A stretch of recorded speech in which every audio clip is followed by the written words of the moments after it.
गोटे कार और बस मध्य मुहांमुही धक्का हेबारु घटनास्थल में 5 जन डाक्तरी छात्रों मृत्यु होईछि एवं 2 जन छात्र गुरुतर भावे आहत होइछन्ति। एभली भयंकर दुर्घटना केरल रे घटिछि।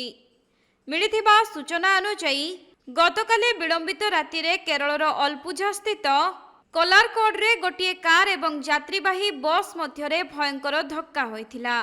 आउ एही दुर्घटना रे कारटी संपूर्ण भांगी रुजी चुरमार होइथिबा बेले कार रे थिबा 5 जन एमबीबीएस छात्रंकर मृत्यु होइछि।